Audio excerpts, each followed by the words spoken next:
Okay, what's up guys? Check it out. Welcome to episode 3 of our 1,000 horsepower ScatPack build. So there's been some serious delays.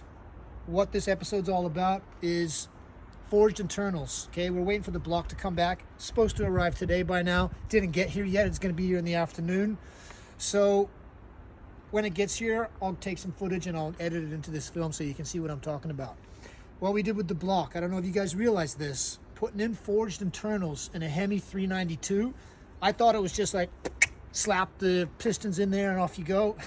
No, it doesn't work like that. We measured the block after he stripped it down, measured the bores, found that they were all out of shape and like egg shaped and stuff because the previous owner didn't break the car in properly from the dealer. You know, if you want to buy a brand new ScatPack or a Hellcat at the dealer, don't just punch the gas when you leave the dealership. Break the motor incorrectly or else you'll end up with a blown motor. Okay, so we sent the block away to a special machinist. Okay, the first thing he had to do was remachine the bores to make them bigger for the sleeves to go in there to compensate and fix the problem with the bores being out of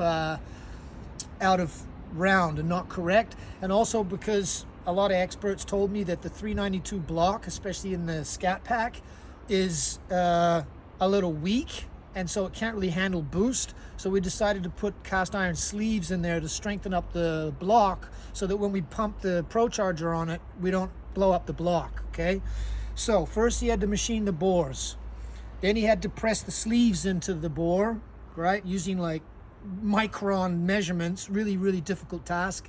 Then he had to take the new Manly forged aluminum pistons that we have, racing pistons, measure them carefully and match them to that sleeve and machine the sleeves again, right, to get the sleeves to have exactly the right diameter. We're talking like microns these guys work to. Okay, so just machining the bore, getting the sleeves pressed in, 30 to 40 hours of machining work just for that. Okay, then boring and honing that sleeve to match it correctly to the pistons, because the clearances on the bore for forged aluminum pistons is more because they expand and contract a lot more than cast iron or than cast pistons, so the clearances are different.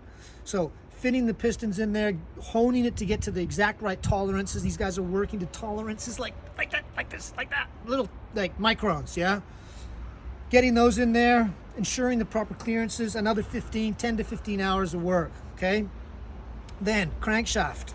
Okay, forged internals installation. First, for the crankshaft, you had to take the crankshaft out, polish it really carefully and balance it, make sure that it's all balanced correctly, put it back into the block, fit the connecting rods to the crankshaft and check to make sure everything's working correctly. Okay, and then balancing it. Okay, so then what they need to do is they need to spin the motor, the crankshaft really carefully to make sure that everything's balanced correctly. And if it's out by like grams, if like one area is 1 gram out than the other, then they have to drill a tiny hole in one spot or add a sliver of like super heavy metal in another spot so that everything is completely balanced to within a gram or two, especially for a high performance motor like this. Okay, so balancing, rotating, installing the crankshaft and all that, another 20 hours. Okay, then you got the cylinder heads. Okay, so for the cylinder heads, mine was damaged, so I had to buy a second one.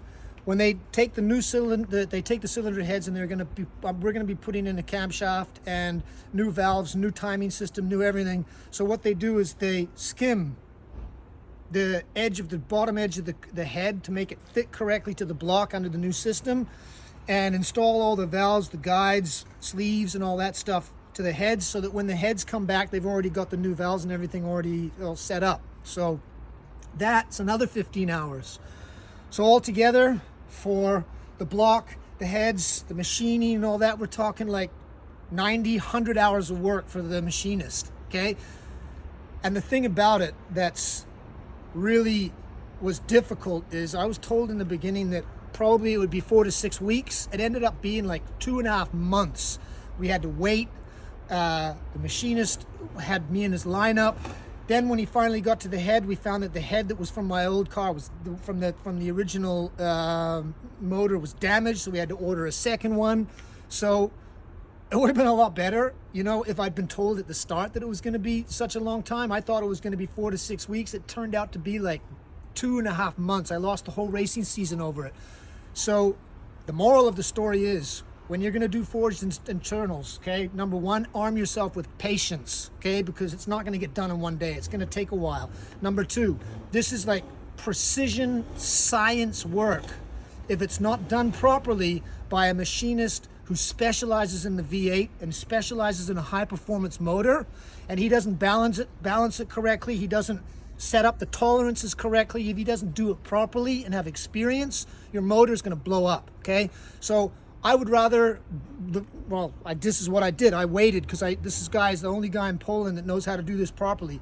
I would rather wait 2 months to get the right guy to do my block than send it to some machinist that says he knows how to do it, screws it up, and then you're on the drag track and the car blows up, right? So it's not going to get done in one day. These guys are experts, and you got to trust them, and you got to wait for them, and you're powerless in that situation. It's going to be done when it's done, yeah? But at least I know, at least I hope, because it was done by the best guy in Poland, I can punch the motor, punch the gas, I can ride it hard, and I know that the internals are done correctly. So that's it for this. What we're going to be doing next after this is, the next step is going to be putting the motor back in, doing some work on the suspension, and so on. So take a look at some point in this video, probably right now. You'll see some footage of the sleeves and the block, how it looked when it came back. Unfortunately, it didn't arrive. It'll come here this afternoon. But anyway, we'll edit some footage of the block somewhere in this video so you guys can see how the block looks with the custom sleeves pressed into it, all set up with the pistons inside. So that was episode 3. See you on the next one. 1,000 horsepower ScatPack.